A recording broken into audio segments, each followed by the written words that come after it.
welcome everyone. We're here at QCT headquarters in San Jose, and we're going to talk about something pretty exciting. We'll talk about the next generation central office, or NGCO.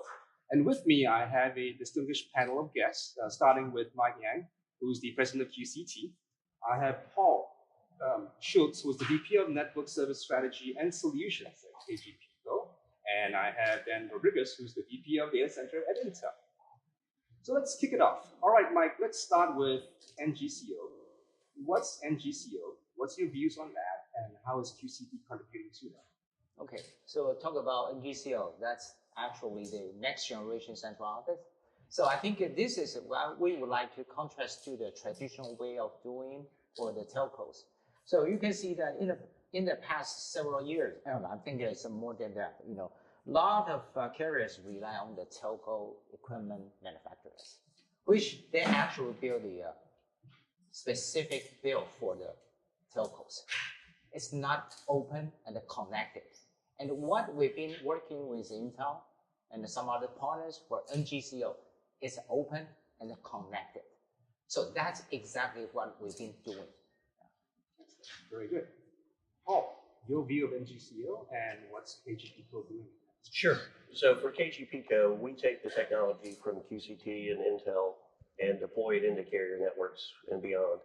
So for us, NGC is a must.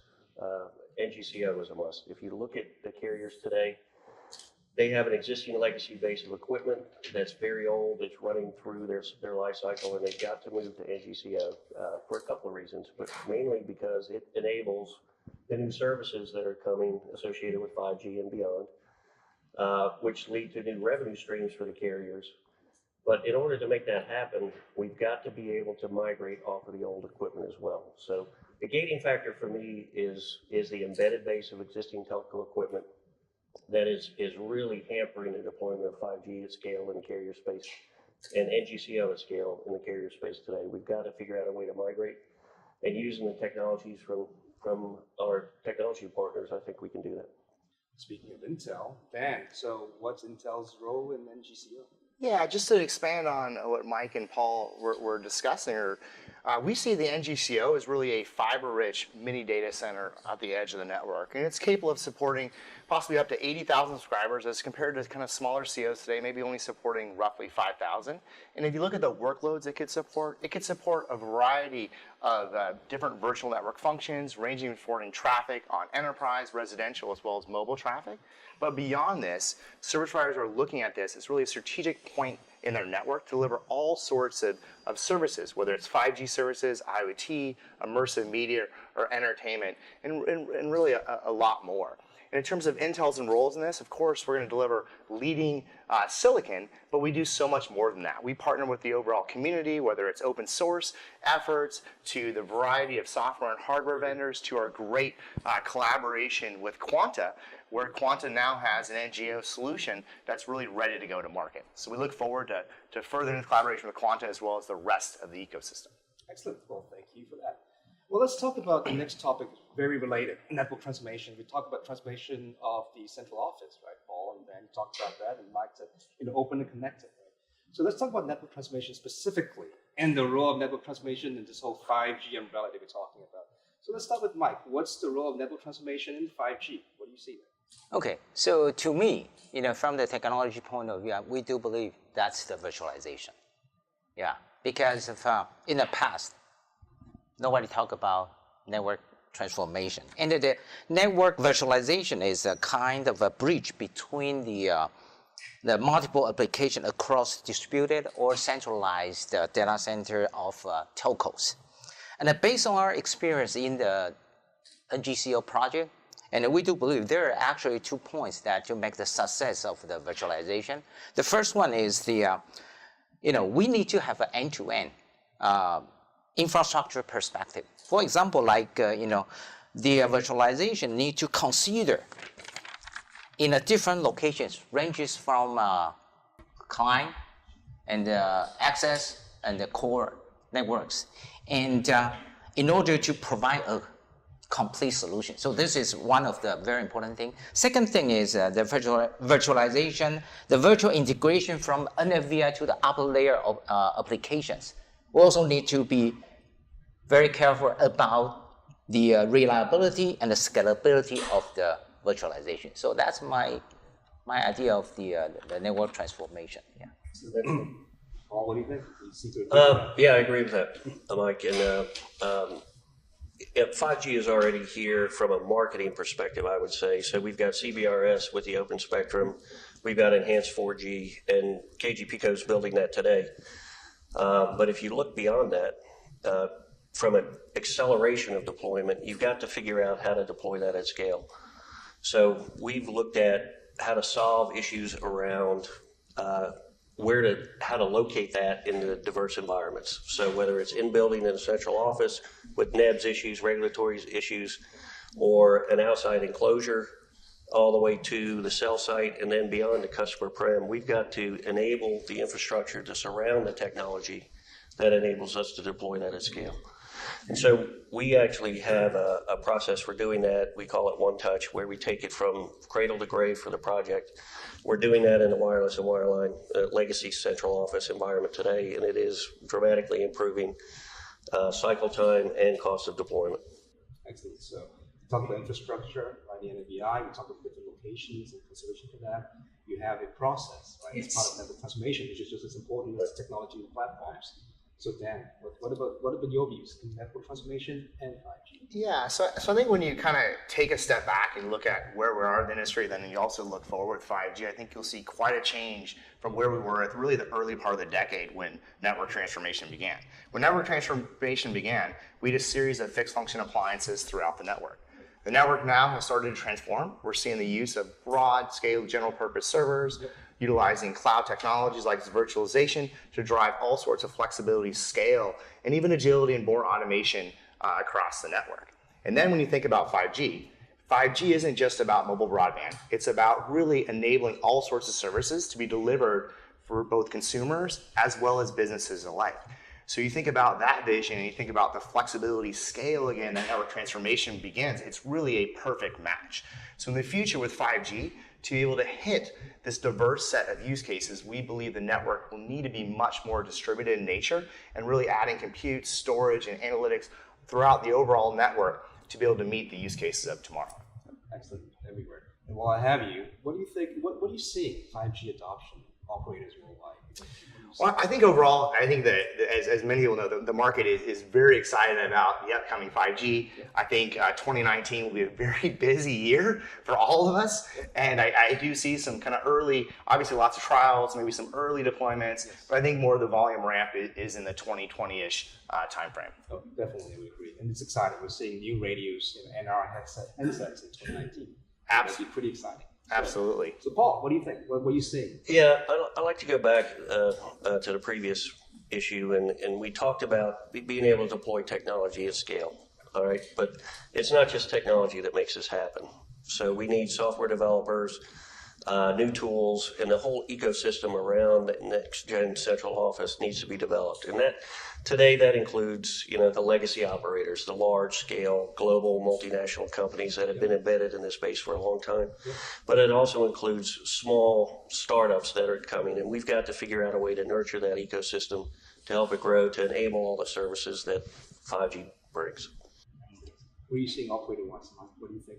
Okay, I think we've been investing in this technology for more than 2 years, and we also contact several carriers in the world, and we really find out that, as Dan mentioned, that everything just started.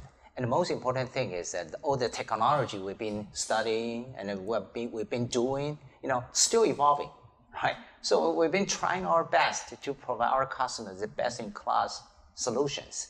So what I want to say is, I fully agree with Dan that within this year, hopefully we can have a more POC with the carriers. Then maybe the real deployment maybe starting from the 2020.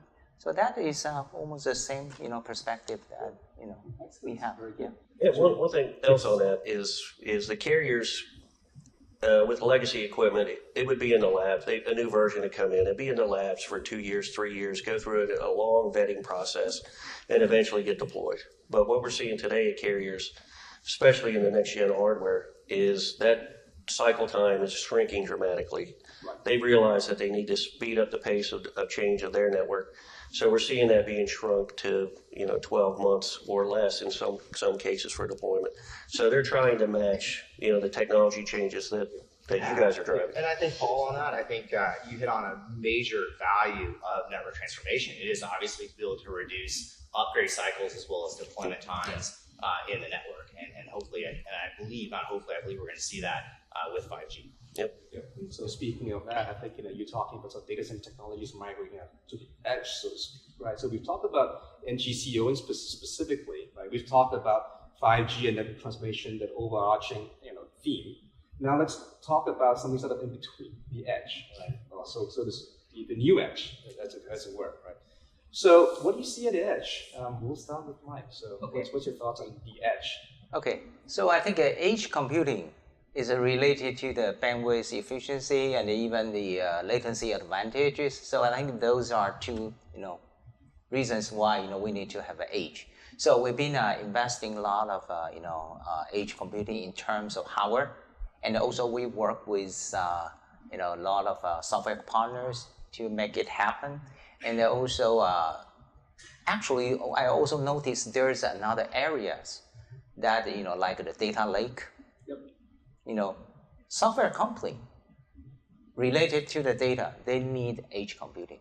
So I think we can see that at the beginning stage, there might be just some edge computing, but I think how to unify or kind of, how we really can deploy the edge computing based on different kind of usage or application, that's also another key. So I think for QCT, I do believe that will be one of the areas that we would like to put more effort in. Mm-hmm. So you can see that even during today's event, we are going to launch the edge computing product. Yeah, and also I do believe edge computing, I think it should be the next big thing after cloud computing. I think there's a lot more edges than cloud. Yes. Speaking of the cloud, so a lot of opportunities for absolutely for everyone, all of us. Yeah.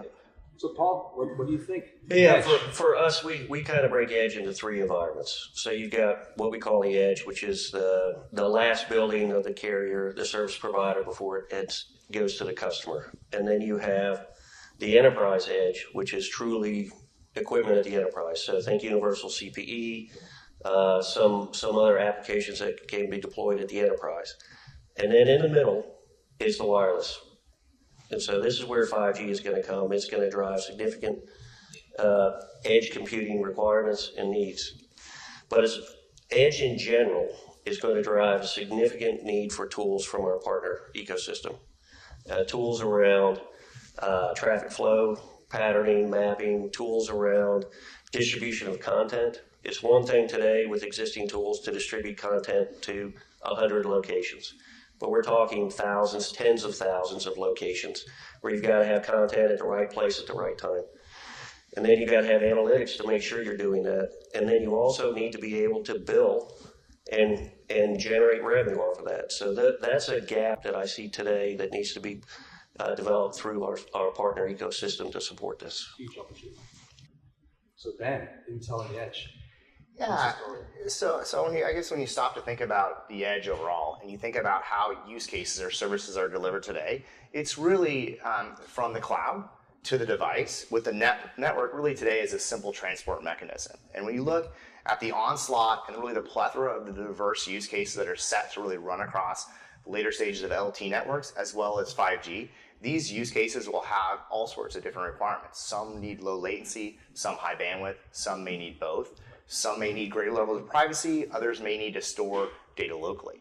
So what that's really crying out for, it's crying out for a more distributed network where you're placing computes, storage, as well as analytics much closer to the user, where the data is created as well as collected. And by doing this, you can not only increase your ability to better manage the TCO, better manage network traffic, you can also dial in the right quality of experience for specific vertical market applications. So with that vision, Intel is definitely fired up to be partnering across the ecosystem with KGP, with Quanta as two great examples, and we're excited to partner with both of them on Quanta's new NGCO solution, which is a great example of how you could deliver services and virtual network functions from the network edge. And then as Paul was mentioning, we also see a great disruption on-prem. So I think enterprise is a great example with universal CP, but you can also think about smart factory, smart retail, and even smart stadium. Yeah, IoT, IoT, all different use All cases. the eyes. All the eyes. All the exactly, eyes. all the eyes. So Dan, recently, speaking of announcements, Intel announced its Snow Ridge SoC at CES 2019 as well. Want to share a few words about that? Yeah, so you heard Naveen Shenoy talk about Snow Ridge at CES, and we're really excited about this upcoming product. Essentially, it is a 10 nanometer based SoC that's targeting 5G wireless access base station in addition to a variety of edge locations. So we're in the future, we're very excited to be able to share more news, and perhaps we might share a little bit more news at Mobile World Congress. Excellent. Looking forward to it. I think all of us are probably going to be there. So. Yes. Well, thank you, Dan. Thank you, Paul. And a huge thank you to Mike. I think it's been a great topic talking about NGCO, about network transformation, the edge, and we can't wait to hear what you're announcing later today. Thank you. Thanks, you. Woody.